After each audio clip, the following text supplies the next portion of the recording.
सुप्रभात बच्चों, हम पढ़ रहे हैं लेसन 5 लेक्चर फर्स्ट। कविता है हमारी घर की याद। लेसन 5 में कविता का नाम है घर की याद और कवि हैं भवानी प्रसाद मिश्र।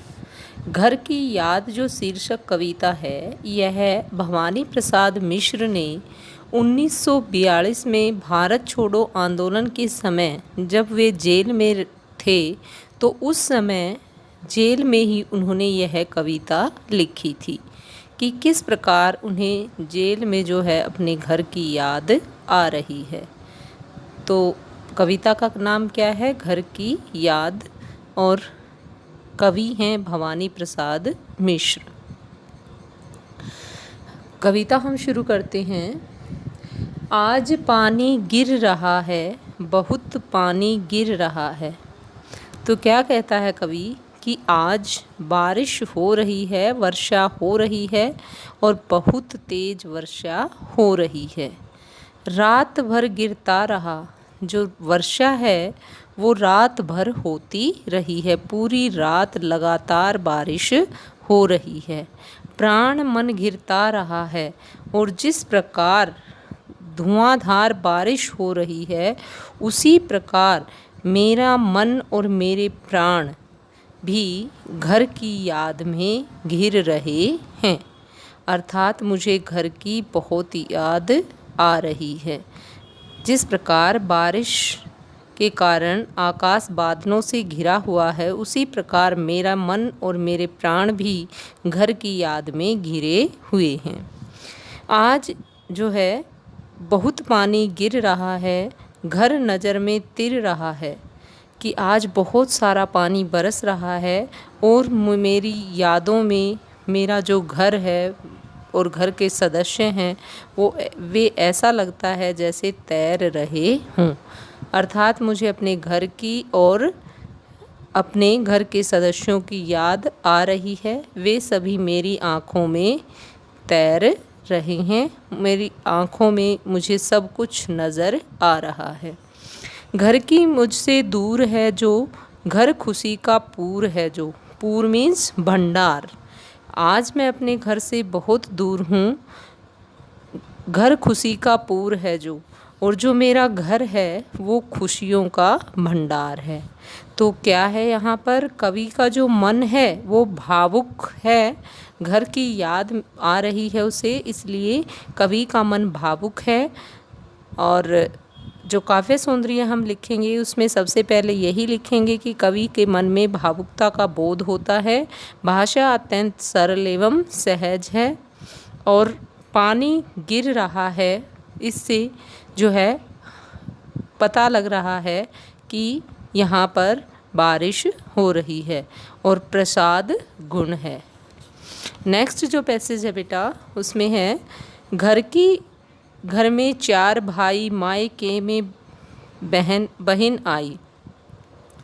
तो क्या कहता है कवि भवानी प्रसाद मिश्र कि घर में 4 भाई, कि हम अपने घर में 4 भाई हैं, और मायके से जब मेरी बहन को पता लगा कि मैं जेल में हूँ, तो मायके से मेरी बहन आई हुई है। बहन आई बाप के घर, यानी कि जो बहन है वो अपने मायके यानी कि मेरे पिताजी के घर, हमारे घर आई हुई है। हाय रे प्रताप के घर, कि अब जो मेरा सुखों से भरा हुआ घर था वो परिताप मीन्स दुखों का घर बन गया है। क्यों? क्योंकि सभी जो है मुझे याद कर रहे हैं। मेरी बहन भी मायके से यही पता करने आई है कि मैं कैसा हूँ। घर के सदस्यों से इसी कारण मिलने आई है कि भवानी प्रसाद मिश्र के जेल में जाने से सभी लोग दुखी हैं। घर में सब जुड़े हैं, सबकी इतने कब जुड़े हैं। तो कहता है कि मेरे घर में सभी बहन भाइयों में आपस में बहुत प्रेम है और उनमें परस्पर गहरा लगाव है। सबकी इतने कब जुड़े हैं। ऐसा भाईचारा जो है कम ही देखने को मिलता है। सबकी इतने कब जुड़े हैं, कि ऐसा जैसा मेरे घर में भाईचारा है वह बहुत कम देखने को मिलता है। 4 भाई 4 बहनें, भुजा भाई प्यार बहनें। तो कहता है कि हम 4 भाई हैं परिवार में और 4 ही बहनें हैं। मेरी जो बहनें हैं वो स्नेह का भंडार हैं और जो मेरे भाई हैं वे मेरी भुजाओं के समान हैं, अर्थात जो मेरी शक्ति है, जो मेरा लगाव है वो मेरे भाइयों से बहुत अधिक है। ये काव्य सौंदर्य बेटा सेम रहेगा आपका। यहाँ पर आप प्रश्न शैली लिख सकते हैं क्योंकि यहाँ पर प्रश्न शैली में जो है कवि बातें कर रहा है। नेक्स्ट जो पैसेज है वो देखते हैं हम।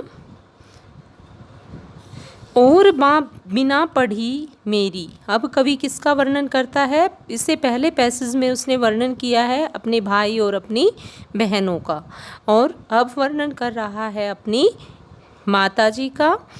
कहता है कि जो मेरी माँ है वो बिना पढ़ी लिखी है, अनपढ़ है। दुख में वह गढ़ी मेरी, और वह जो मेरी माँ है वह मेरे दुख के कारण उसका जो हृदय है वो भरा हुआ है। दुख में वह गढ़ी मेरी, कि वह मेरे कारण जो है बहुत दुखी है क्योंकि मैं उनके पास नहीं हूँ। माँ की जिसकी गोद में सिर रख लिया तो दुख नहीं फिर, कि मेरी माँ जो है ऐसी ममतामयी माँ है जिसकी गोद में सिर रखने पर दुख का एहसास तो होता ही नहीं है। माँ की जिसकी स्नेह धारा का यहाँ तक भी पसारा, कहता है पसारा मीन्स फैलाव। माँ की जो स्नेह की धारा है उसका तो यहाँ जेल तक भी जो है फैलाव है। मैं यहाँ भी अपनी माँ के प्यार को महसूस कर रहा हूँ।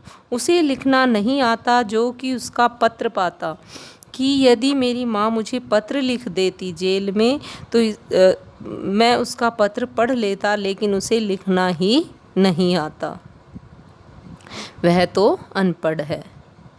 नेक्स्ट पैसेज देखेंगे बेटा। कवि कौन है? सुमित्रा नंदन पंत। कविता का नाम क्या है हमारी? घर की याद। पैसेज नंबर 4 देखेंगे हम। पिताजी जिनको बुढ़ापा एक अक्षण भी नहीं व्याप्या, व्याप्त होना, व्याप्या मीन्स व्याप्त होना, दिखाई देना। तो कहता है, अब अपने पिताजी की बात करता है वो माताजी के बाद, कि भवानी प्रसाद मिश्र कहते हैं कि मेरे पिताजी वैसे तो बूढ़े हो गए हैं, एज्ड हो गए हैं, लेकिन उन्हें देखकर बिल्कुल ऐसा नहीं लगता, एक अक्षण भी नहीं व्यापा, कि बुढ़ापा उनको देखकर ऐसा लगता है कि बुढ़ापा उनके पास आया ही नहीं है। जो अभी भी दौड़ जाएं, कि वे जो है अभी भी दौड़ लगाते हैं, अर्थात अपने शरीर को मेंटेन रखते हैं। पिताजी आयु से तो बूढ़े हैं, लेकिन बुढ़ापा जो है उनको अक्षण के लिए भी नहीं छू पाया है। तो कहता है जो अभी भी दौड़ जाएं, कि इस आयु में भी वे खूब दौड़ लगाते हैं और खिलखिलाकर हंसते हैं। जो अभी भी खिलखिलाएं, इस आयु में भी वे दौड़ लगाते हैं और खिलखिलाकर हंसते हैं। मौत के आगे न हिचके, शेर के आगे न बिचके, कि वो इतने शक्तिशाली हैं कि वो मौत से भी भयभीत नहीं होते और शेर के सामने आने से भी नहीं डरते। बोल में बादल गरजता, उनकी आवाज़ में बादलों के जैसी गरजना है। जैसे बादल गरजते हुए आवाज़ करते हैं तो वो जब बोलते हैं तो उनकी स्वर में बादलों के जैसी गरजना है। काम में झंझाल अरजता, झंझा मीन्स तूफान। तो कहता है वे हर काम को तूफान की गति से करते हैं, कि वे बहुत जल्दी कर देते हैं हर काम को। तो यहाँ कवि किसको याद कर रहा है? अपने पिताजी को। तो काव्य सौंदर्य में वही लिखेंगे हम, प्रसाद गुण है, और जो कवि है वो उसके मन की व्याकुल दशा का यहाँ चित्रण हुआ है। और बादल गरजता झंझा लरजता में यहाँ पर हमारा रूपक अलंकार है। धन्यवाद बच्चों। इन चारों पैसेजेस को आप अच्छे से वीडियो से जो है अच्छे से रीड करेंगे। धन्यवाद।